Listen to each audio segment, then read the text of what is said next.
Hey guys, as you can see, we are witnessing me living my dream. I've had the fortune of riding at many different tracks around the world, but this is one track, Sepang in Malaysia, where I've not had the chance to ride until now. TVS has made that happen. And this is what I'll be riding. This is their Asian Road Racing Championship one-make motorcycle.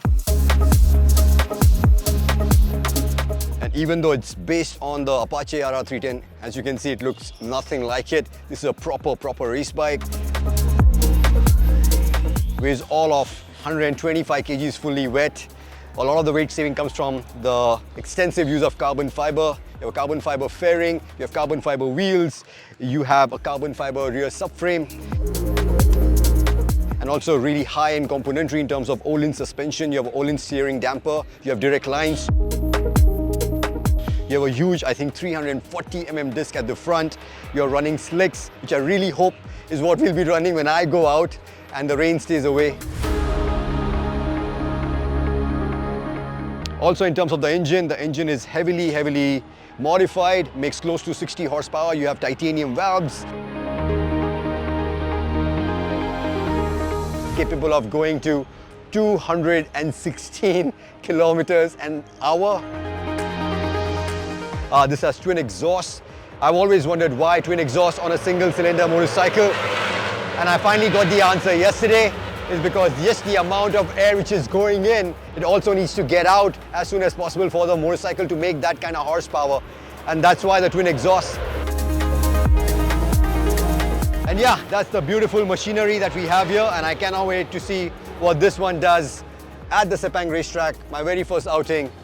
Super excited. So wish me luck.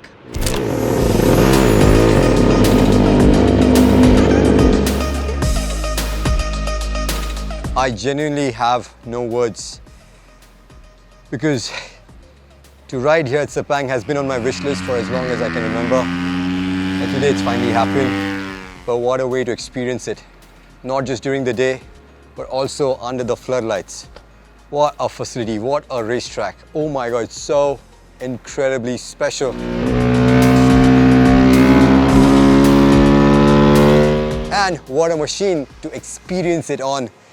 I mean, I'm hard-pressed to call this the RR310 because it feels so different, even though it makes twice the amount of power. It is so refined, it is so smooth. And I also love how direct it is. The motorcycle actually helped me learn it because it felt so intuitive. It did everything that I wanted to do, and that's why you have the best of everything on it. You have like the Ohlins suspension. I mean, the bike was set up to the T. It was perfect for my weight. It did exactly what I wanted it to do.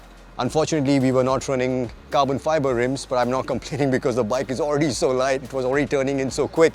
In fact, it took me some time to ride a motorcycle which is this light and this powerful. And another thing which I was really worried about was if I will fit on it, because my previous experiences with race bikes have been that I have been too big. But surprisingly, with the taller windscreen, it was, I mean, I'm still a big guy for a motorcycle like this. The racers who race this are like 55 kgs. They're like, sorry to say, but midgets compared to me. I look like a giant. But yeah, at least for my height, it felt very normal, very intuitive. The tires felt great. One of the standout features for me was undoubtedly the braking. The braking was phenomenal. But again, I think I was overdoing it because when you're riding a bike like this, the whole idea is about corner speed. Just overall a fantastic experience, and it gives you a glimpse of what TVS can really do with the same platform that we use on the road. It's not a fair comparison.